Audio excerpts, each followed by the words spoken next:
What 72-year-old Helen whispered to the police when they finally arrived will break your heart and change how you see family forever. Of all the things that could have been too late, the truth will shock you. Please subscribe and comment below when the police came in. It was already late for. The certified envelope crackled between Helen Morrison's trembling fingers like autumn leaves about to fall. At 72, she had opened thousands of letters, but the red seal of the county courthouse seemed to burn against the white paper, pulsing with the rhythm of her irregular heartbeat. She tore it open slowly, as if controlling the speed could somehow change what was inside. Final notice of foreclosure proceedings. The words blurred as her breath caught. Helen groped behind her for the familiar comfort of her armchair, the same burgundy fabric that had witnessed 43 years of life in this house, the same chair where she'd rocked Sarah through midnight fevers, where she'd later taught Tommy to tie his shoes just last month.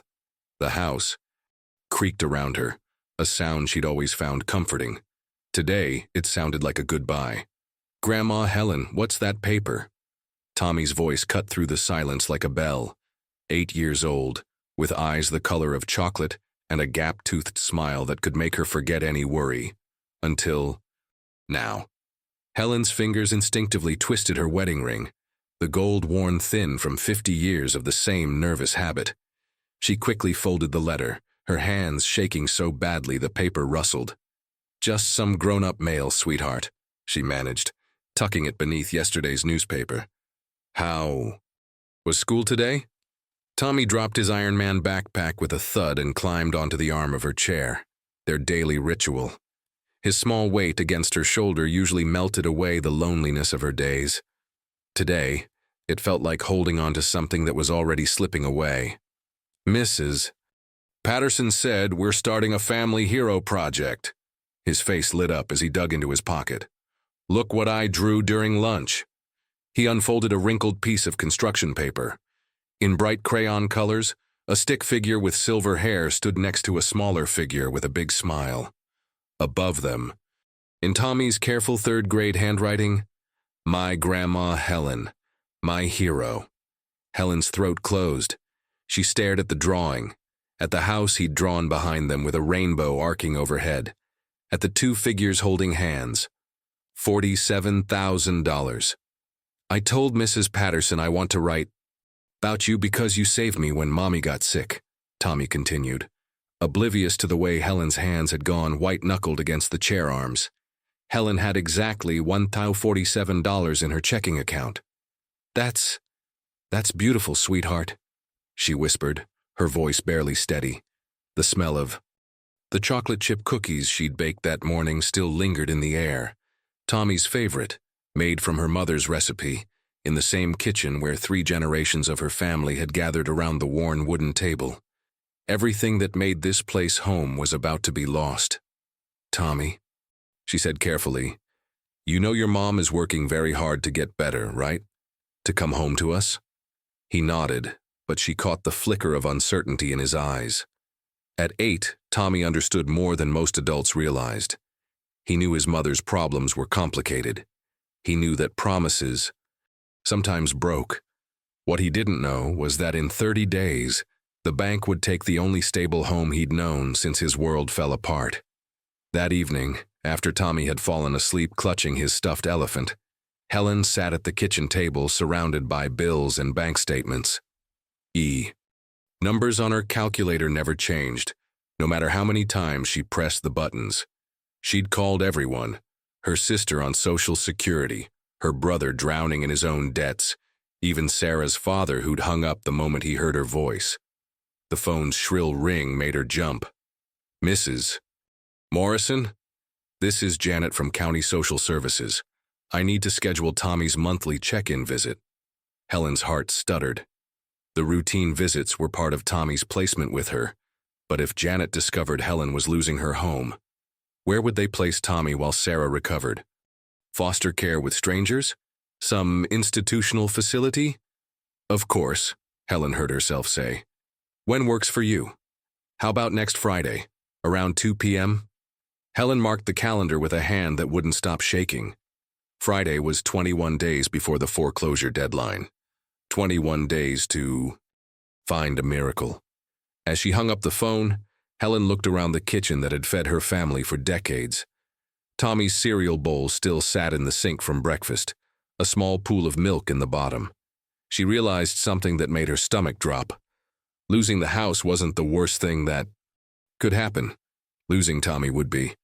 Helen hadn't slept. At 4 a.m. she'd given up and made coffee, her hands still unsteady as she measured the grounds.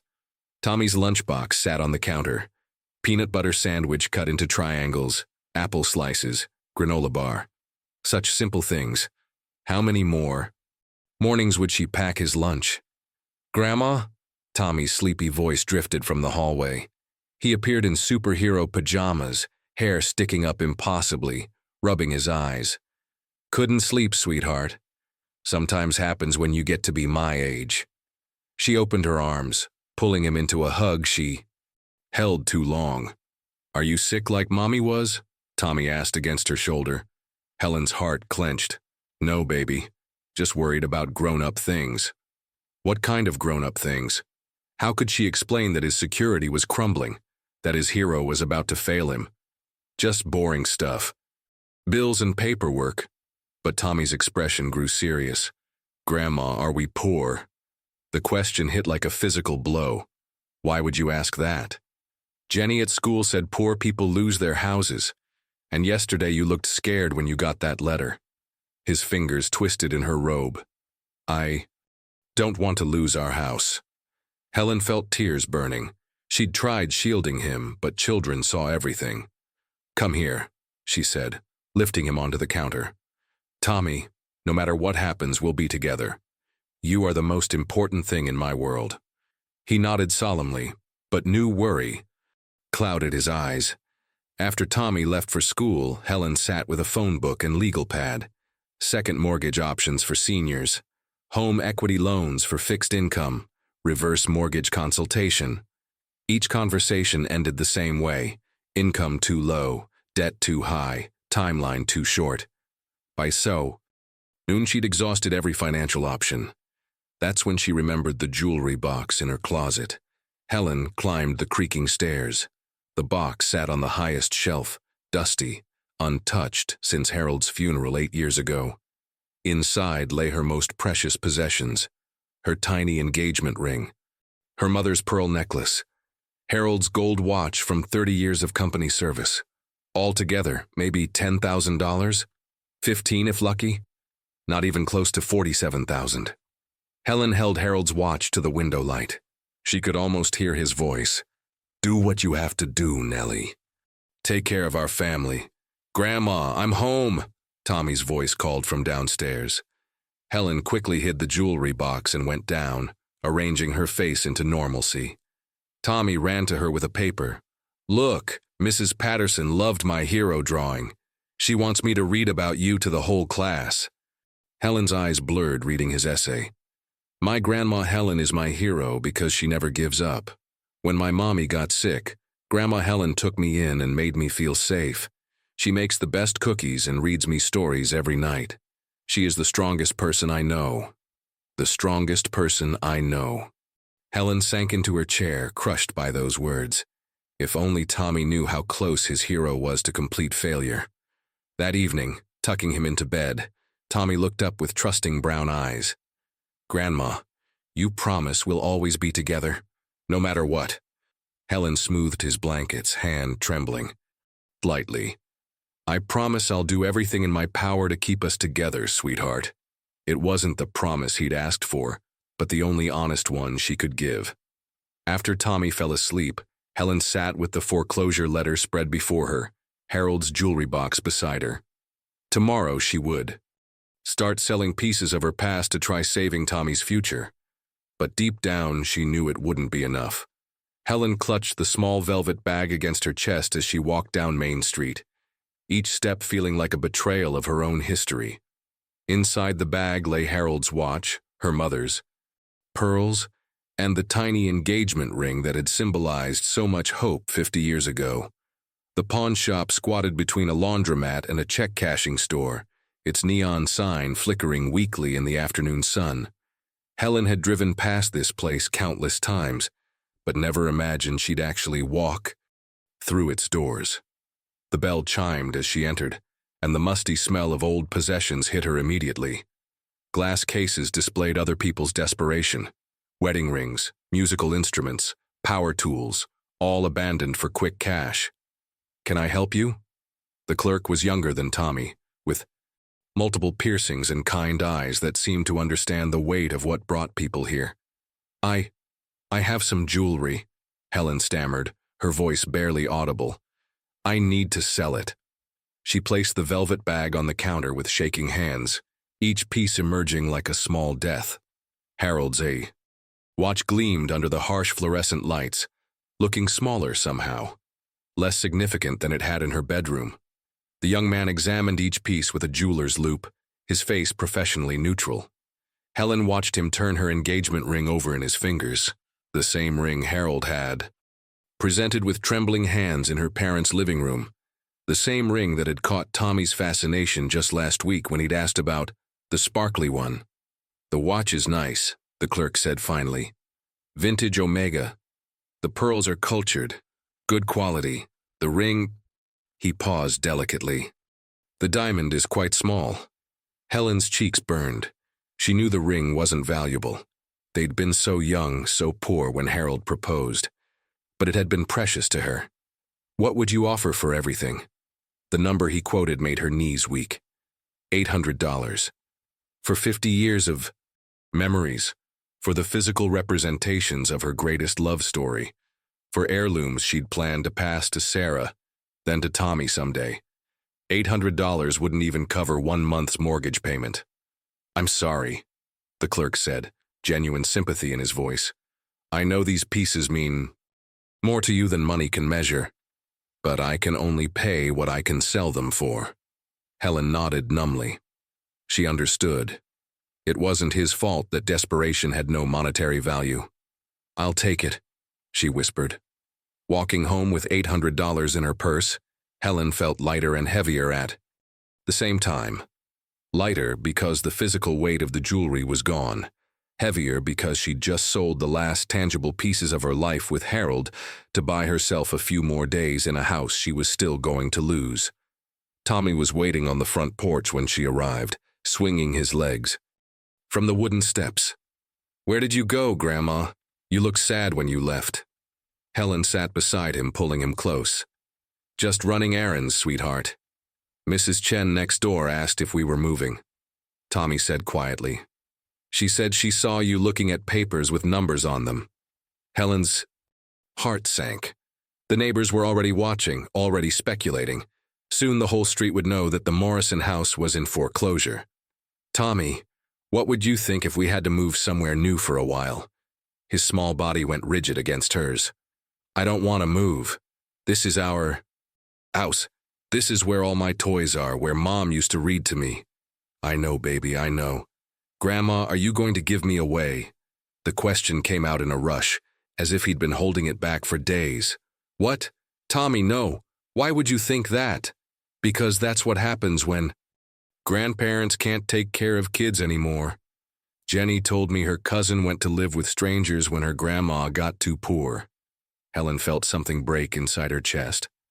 While she'd been trying to protect Tommy from the truth, he'd been constructing his own version of it, one where losing the house meant losing each other. "Tommy Morrison," she said firmly, turning to face him, "look at me. I will never, ever give you away. Do you understand? Never. But what if?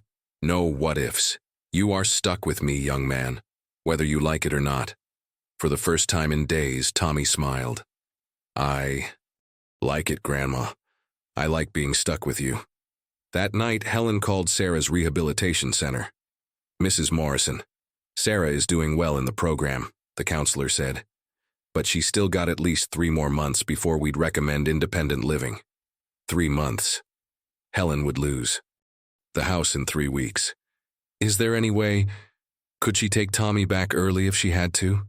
If there was an emergency? A long pause. What kind of emergency? Helen couldn't bring herself to say the words. Just hypothetically. Mrs. Morrison, Sarah isn't ready for full-time parenting yet. Removing Tommy from his stable environment with you would be detrimental to his development. Is everything all right? Everything's fine, Helen lied, just planning ahead. After hanging up, Helen sat in her darkened living room, calculating and recalculating numbers that wouldn't add up no matter how she arranged them. $800 from the jewelry. Her Social Security check next week would be $1,247. Her pension payment, $8 to $92, less than $3,000 total, against a debt of $47,000. She was trying to stop a flood with a paper towel. The phone rang, sharp and demanding in the silence. Helen's blood turned cold when she saw the caller ID. County Social Services. Mrs. Morrison, this is Janet from Social Services. I need to reschedule Tommy's visit. Helen's grip tightened on the phone. Reschedule? Yes, I have an opening tomorrow afternoon instead of Friday. Would 2 p.m. work? Tomorrow. Helen's mind raced. She wasn't ready. The foreclosure papers were still scattered across her kitchen table, bills marked past due in red ink scattered everywhere. Is there a particular reason for moving it up? Janet's voice remained professionally neutral, but Helen caught something underneath. We received a call from a community member expressing concern about Tommy's living situation. Helen's blood went cold. Someone had reported her. A neighbor who'd noticed her distress, perhaps Mrs. Chen who'd seen the legal papers through the window. What kind of concern? Nothing specific, just someone worried about an elderly caregiver's ability to provide stable housing. Standard protocol requires us to investigate. Stable housing. The words felt like a death sentence. Of course, Helen managed. Tomorrow at 2 p.m. is fine. After hanging up, Helen looked around her living room with new eyes. What would Janet see? Would she notice the stack of unpaid bills Helen had tried to hide? The stress lines around Helen's eyes? The way Tommy had grown quieter lately, more clingy? She spent the rest of the evening hiding evidence of their financial crisis. Bills went into a shoebox under her bed. The foreclosure notice disappeared into the bottom of a drawer. She even bought fresh flowers with money she couldn't afford, arranging them on the coffee table like everything was normal. Tommy noticed her frantic cleaning. Grandma, why? Are you moving everything around? Miss Janet is coming to visit tomorrow. I want the house to look nice. Tommy's face brightened.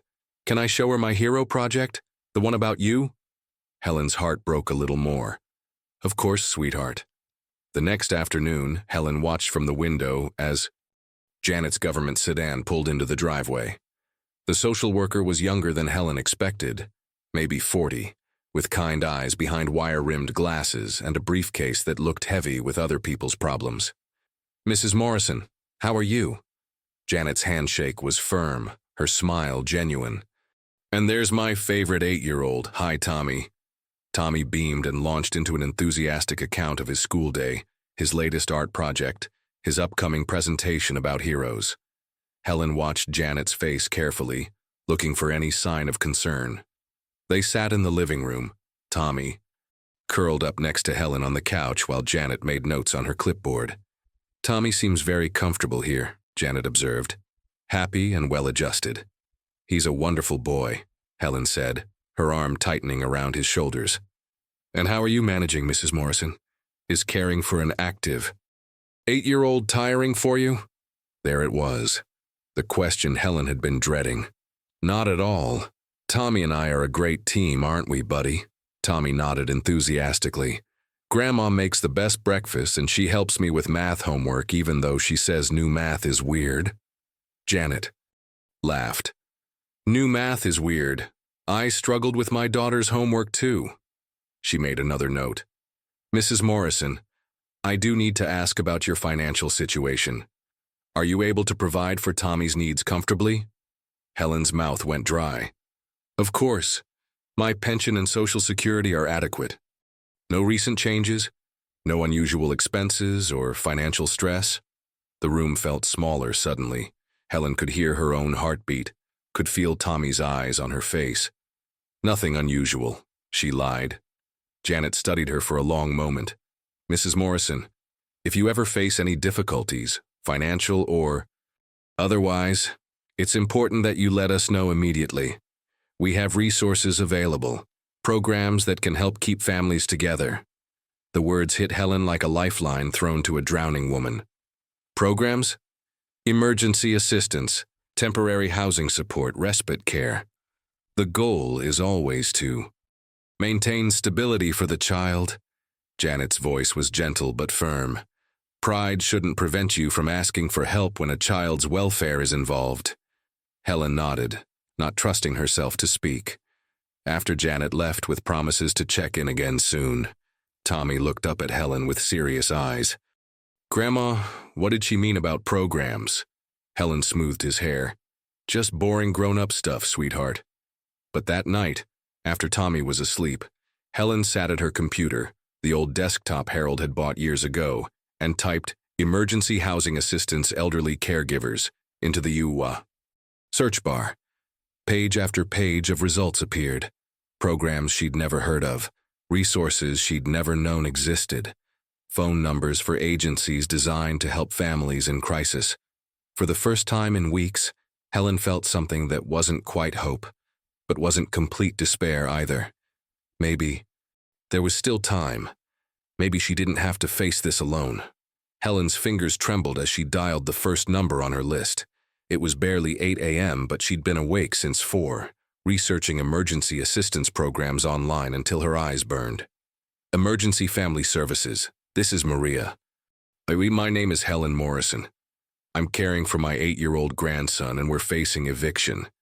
I need help. The words came out in a rush, like poison she'd been holding in too long.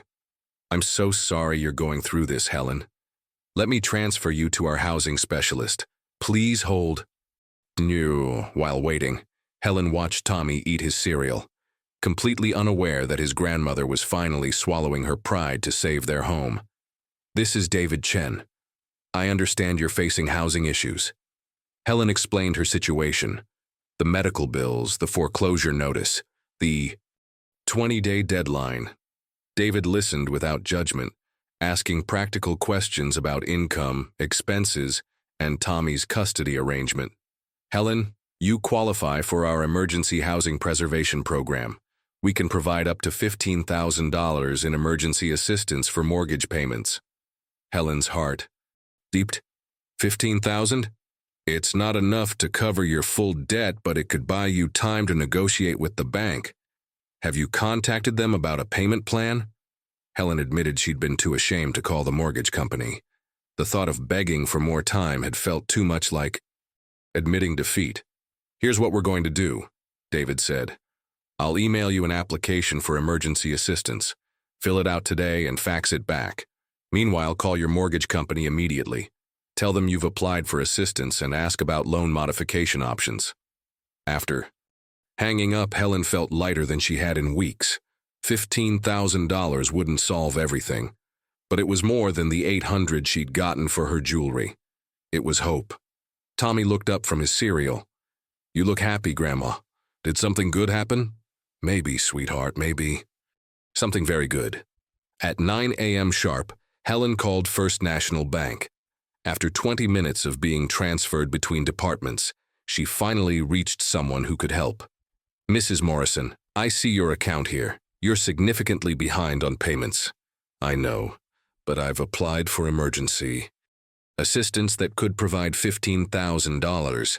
Could we work out a payment plan? A pause. Let me look at your file.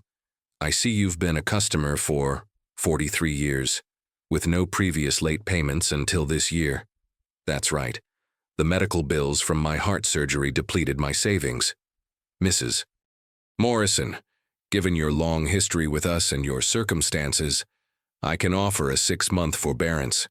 We'll add your missed payments to the end of your loan term. If you can bring us $15,000 by the end of this month, we can work with you.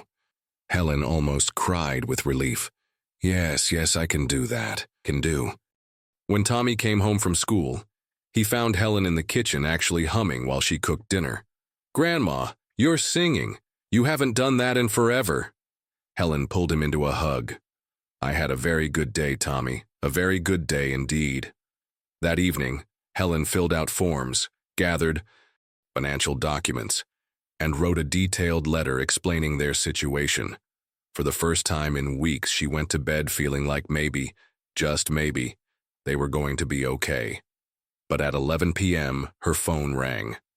"Mrs. Morrison, this is David Chen. I'm afraid there's been a complication with your application." Helen's newfound hope crumbled. What kind of complication?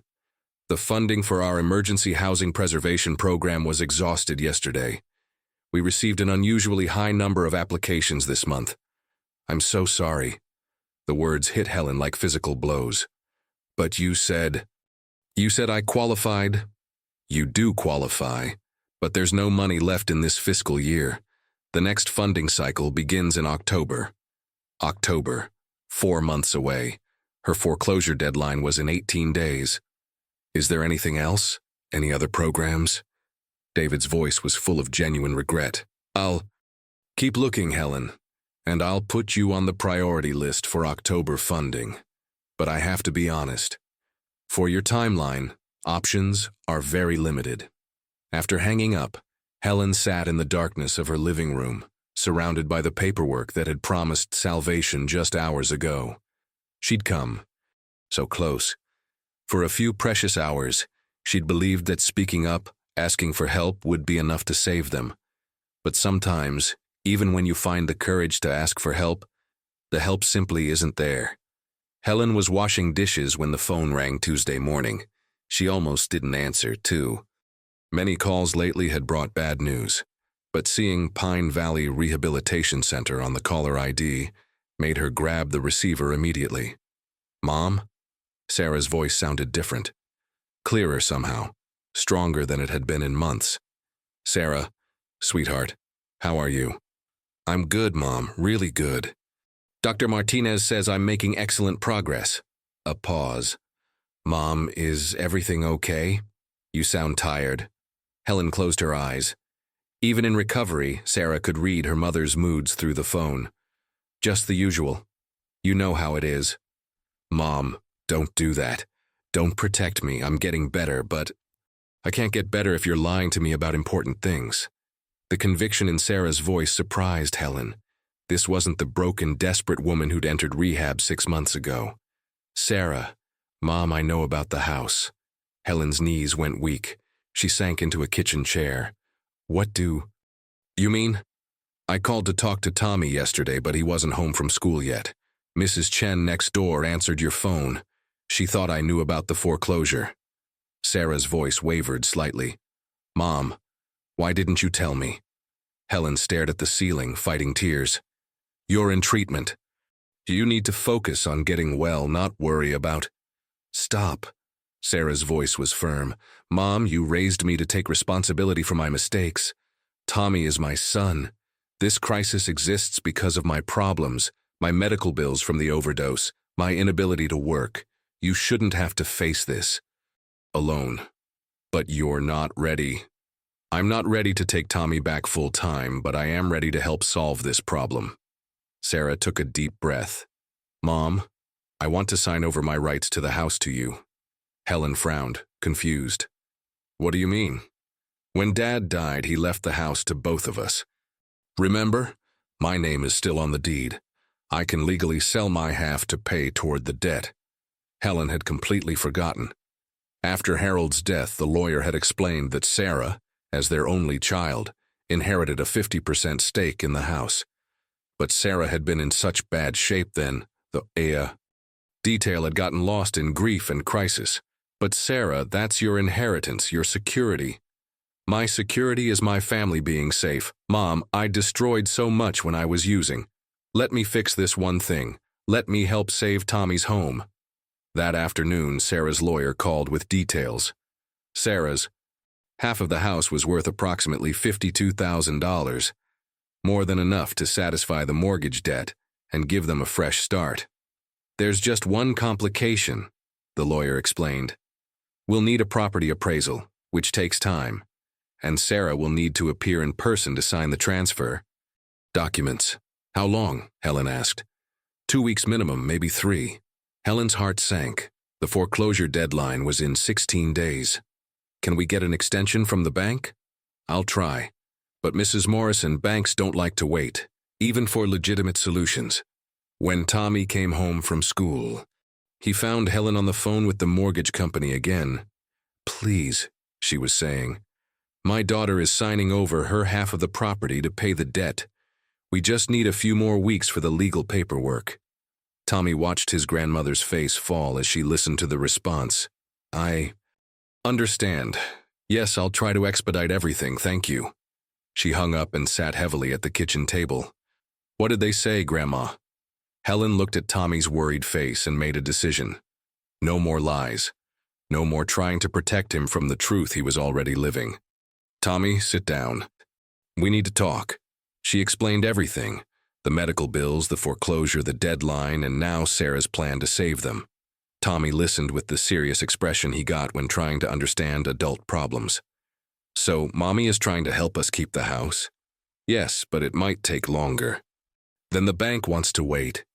Tommy was quiet for a long moment. Then, what happens if they take the house before Mommy can save it? Helen took his hands. I don't know, sweetheart. But I promise you whatever happens, we'll face it together. That night, Tommy crawled into Helen's bed after a nightmare. Grandma, I'm scared. Helen pulled him close. I know, baby, I'm scared too. But you're the grown-up. You're supposed to have all the answers. Helen smoothed his hair in the darkness. Sometimes grown-ups don't have answers, Tommy. Sometimes we just have love and hope that it's enough. Is our love enough to save the house? Helen's heart broke at the question. I don't know, but our love is enough to save each other. That I know for sure. Outside, storm clouds were gathering, and Helen couldn't shake the feeling that their hardest test was still coming. 14 days. Helen marked another X on the kitchen calendar, each red mark bringing them closer to disaster. Sarah's lawyer had filed for emergency processing, but the courthouse moved at its own pace. Any word from the bank? Sarah asked during their daily phone call. They've agreed to delay the eviction proceedings until Friday, Helen said, watching Tommy build a fort out of couch cushions in the living room, blissfully unaware that his world might collapse in less than 2 weeks. That's something, at least. Sarah, what if the paperwork doesn't go through in time? A long pause. Mom, I've thinking about that. Dr. Martinez thinks I could be ready for supervised independent living in emergency circumstances. Helen's heart stopped. What are you saying? If we lose the house, I could take Tommy early, get us a small apartment. I'd have daily check-ins with social services, but you're not ready for full-time parenting. You said so yourself. I might not have a choice, Mom. I won't let Tommy go into foster care because of my mistakes. That afternoon, Helen was sorting through closets, deciding what to keep if they had to move quickly, when she found Tommy's memory. Inside were photos from before Sarah got sick, when their little family had been whole. Tommy grinning gap-toothed on his first day of kindergarten, Sarah pushing him on the swing set in their backyard, the three of them at Christmas morning, surrounded by wrapping paper and joy. What you looking at, Grandma? Helen turned to find Tommy in the doorway, his face lighting up when he saw the photos. Oh, wow. Is that from when Mommy lived here? Yes, sweetheart. Look how happy you were. Tommy studied a photo of himself hugging Sarah. I remember this. She made pancakes that looked like Mickey Mouse. His face grew thoughtful. Do you think she remembers how to make Mickey Mouse pancakes? The innocent question crushed Helen's heart. I'm sure she does. Grandma, if we have to move, will you still live with me and Mommy? Helen had been dreading this conversation. Tommy, if Mommy is ready to take care of you, that's what should happen. That's what we've been hoping for. But what about you? Helen pulled him onto her lap. I'll always be your grandmother. Nothing can change that. But mommies and their children belong together. I want us all to belong together. Tommy said fiercely, You and me and Mommy, in this house. I want that too, sweetheart. But wanting and getting were two very different things. The next morning brought a registered letter from the bank. Helen's hand shook as she opened it. Notice of accelerated foreclosure proceedings. Due to continued non-payment? Helen sank into her chair. They were moving even faster now. When her phone rang an hour later, she expected it to be Sarah or the lawyer. Instead, it was Janet from Social Services. Mrs. Morrison, I've heard from Sarah's treatment team. They've updated me on your housing situation. Helen's blood went cold. I see. I want you to know that we're prepared to work with your family during this transition. If Sarah is released early to care for Tommy, we'll provide intensive support services. And if she's not ready? Janet's voice was gentle but professional. We'll need to place Tommy in temporary care until either you or Sarah can provide stable housing. Temporary care. The words Helen had been dreading. How temporary?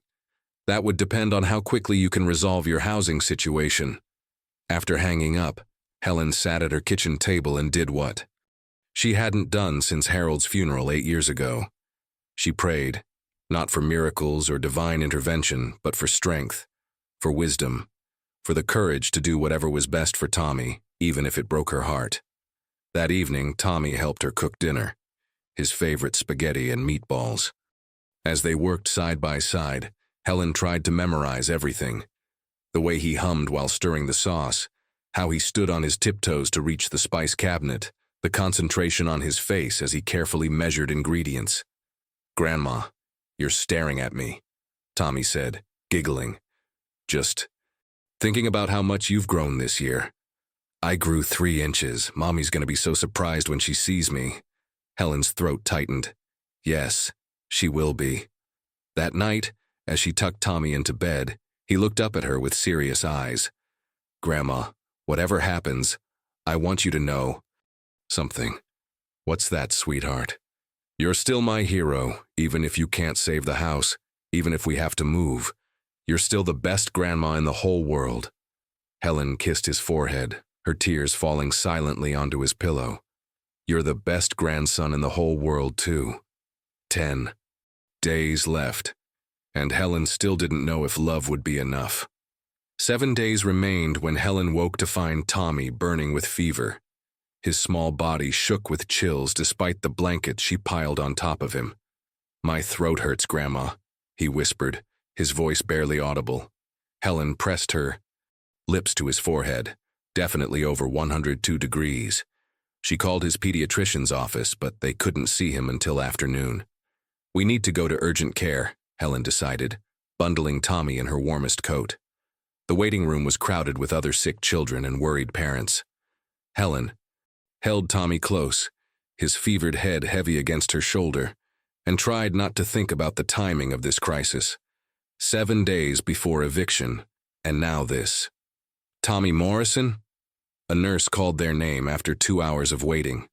The doctor was young and thorough, examining Tommy's throat and ears while Helen answered questions about symptoms and medical history. "Strep throat," the doctor diagnosed. "We'll need to start antibiotics immediately, and he'll be contagious for at least 24 hours. How long until he's better? With medication, he should feel significantly better in 2 or 3 days. Full recovery usually takes a week." A week? Helen's heart sank. Tommy would still be recovering when the foreclosure deadline arrived. At the pharmacy, Helen stared at the prescription cost, $89 for the antibiotic. Her checking account had exactly $127 after paying for the urgent care visit. "Insurance?" the pharmacist asked.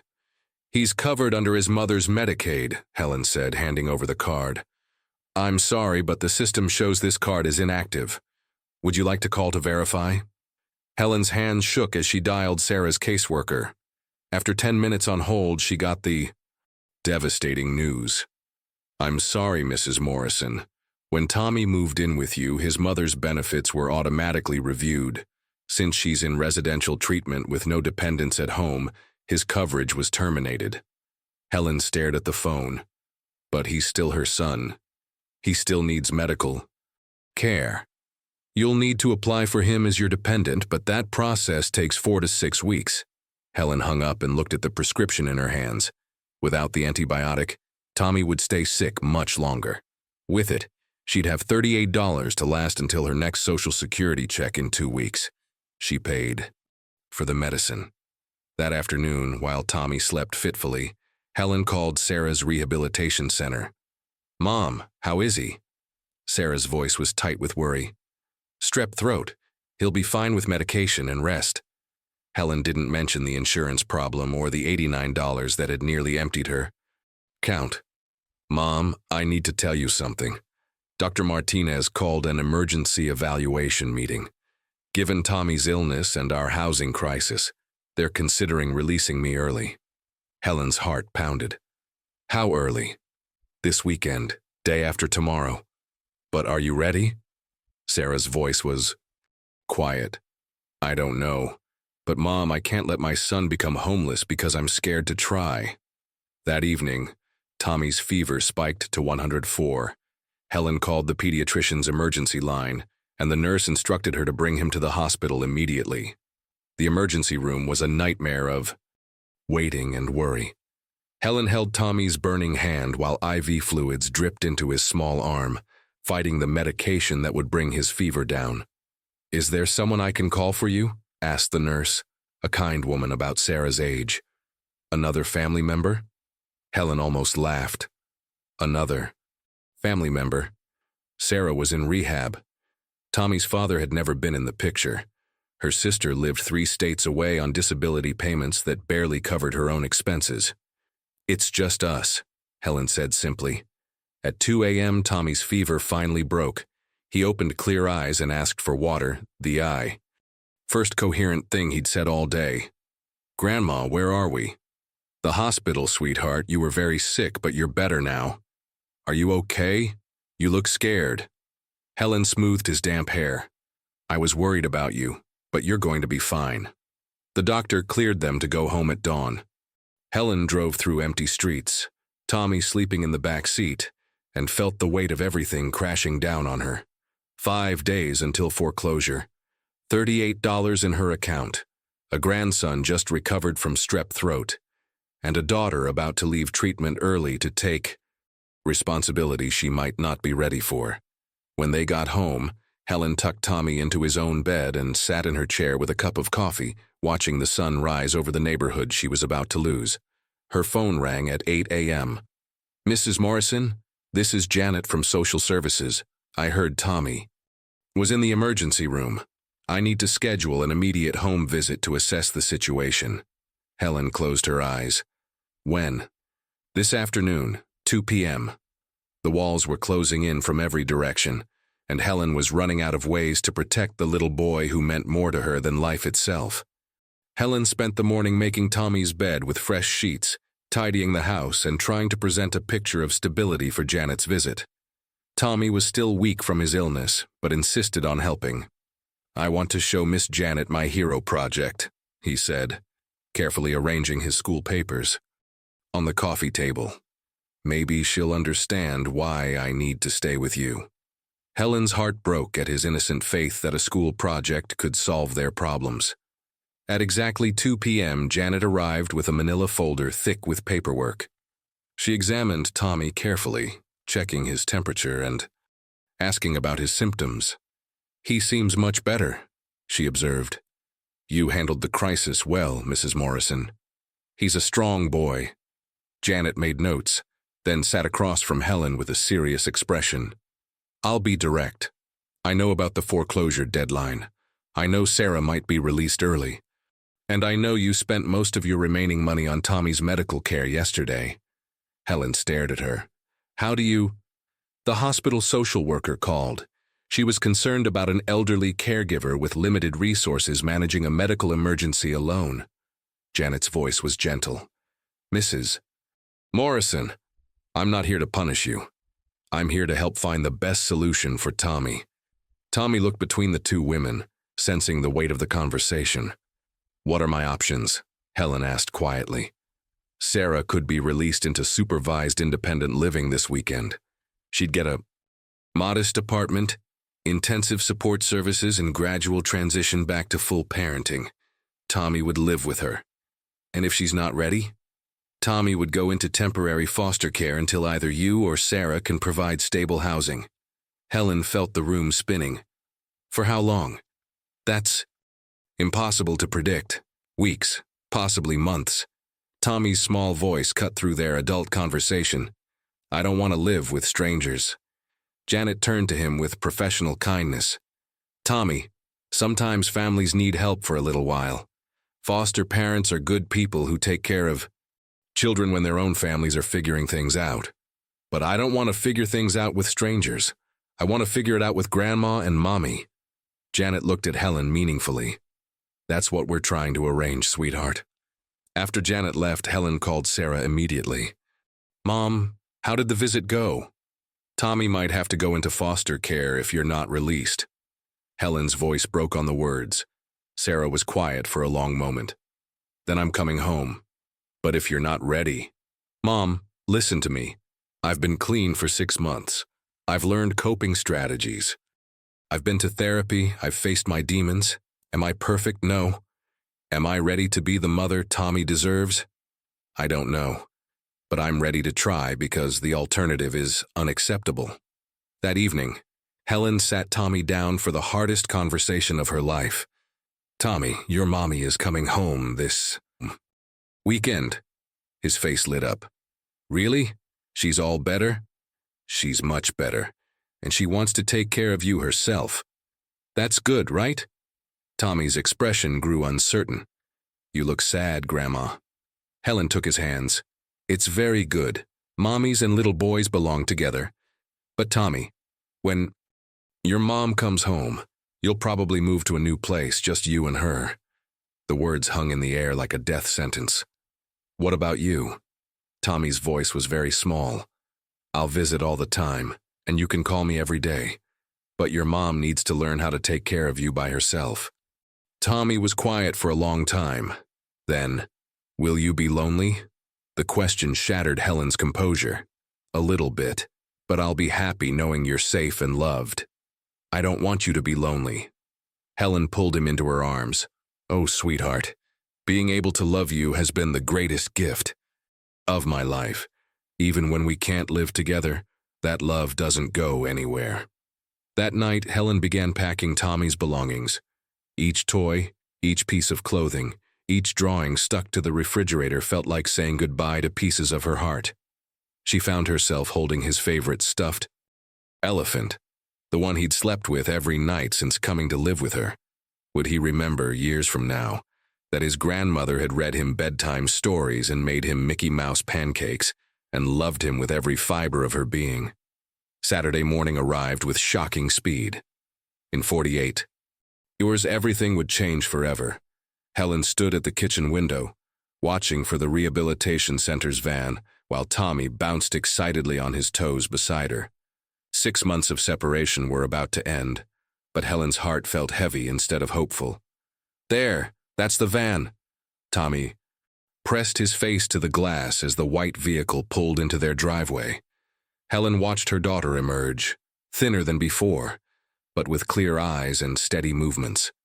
Sarah looked around the yard, the house, as if seeing her childhood home for the first time in years. Tommy flew out the front door before Helen could stop him. Mommy! Sarah knelt and caught him in her arms, both of them crying. Helen watched from the porch, her own tears falling silently. You got so big, Sarah whispered, holding Tommy tight. And you lost a tooth. When did that happen? Last month, Grandma Helen. Put it under my pillow and the tooth fairy brought me $2. Sarah looked over Tommy's head at Helen, gratitude and apprehension warring in her expression. The social worker from the rehabilitation center approached Helen with paperwork. Mrs. Morrison, Sarah's done exceptionally well in the program, but the next few months will be challenging. She'll have daily check-ins, weekly counseling, and strict guidelines. Helen nodded, watching Sarah examine every detail of Tommy's face as if memorizing him. The apartment is small but clean, the social worker continued. 1 bedroom, but there's space for a cot for Tommy. It's temporary housing through the county program, 6 months maximum while Sarah establishes independence. And then Then she'll need to find permanent housing on her own. Inside the house, Sarah walked through rooms she'd grown up in, touching familiar objects with wonder. "It looks exactly the same," she murmured, running her fingers over the kitchen table where she'd done homework 25 years ago. "Your mother has kept everything just as you remember," Helen said quietly. Sarah's eyes filled with tears. "Mom, I'm so sorry about the house. About the medical bills, about everything you've sacrificed." "You're here now," Helen interrupted. "You're healthy and you're here. That's all that matters." Tommy appeared with his packed suitcases. "Look, Mommy, I have everything ready to go to our new house." Sarah knelt beside the luggage, overwhelmed. "Tommy, are you sure you want to come with me? Grandma Helen has taken such good care of you." "I want to be with both of you," Tommy said simply. "But Miss Janet said I have to pick." Helen's heart shattered at his matter-of-fact acceptance of an impossible choice. That afternoon, they loaded Tommy's belongings into Sarah's caseworker's car. Helen had insisted Sarah take extra blankets, Tommy's favorite snacks, anything that might make the transition easier. "Mom, come with us to see the apartment," Sarah pleaded. Helen shook her head. "This is your fresh start, sweetheart. You and Tommy need to do this together." As they prepared to leave, Tommy ran back to Helen one more time. "I forgot to give you something," he said, pulling a folded paper from his pocket. "I made it for you." Helen opened it to find a drawing of 3 people holding hands, herself, Sarah, and Tommy, standing in front of a house with hearts floating above it. At the bottom, in his careful handwriting, "My family forever." Helen knelt and hugged him fiercely. "Forever and always, my precious boy." She watched the car drive away, Tommy's small face pressed to the rear window, his hand waving until they disappeared around the corner. For the first time in 6 months, Helen was alone in her house. The silence was deafening. No cartoon shows playing, no little footsteps on the stairs, no chatter about school friends or requests for after-school snacks. Helen walked through rooms that suddenly felt enormous and empty. Tommy's bed, neatly made with the sheets they'd never use again, his art supplies still scattered across the coffee table, the refrigerator covered with his drawings and school papers. She sat in her chair, their chair, and stared at the foreclosure notice on the table. Monday morning she would meet with the bank one final time. Sarah's lawyer was still trying to expedite the property transfer, but time had run out. Helen would lose the house. But Tommy was safe with his mother, starting over in their tiny apartment across town. The phone rang at 8 p.m. "Grandma Helen, I wanted to tell you about our new place." Tommy's excited voice filled the emptiness. "It's really small, but Mommy made spaghetti and we're watching a movie together." "That sounds wonderful, sweetheart." "Grandma, are you lonely?" Helen looked around her empty house.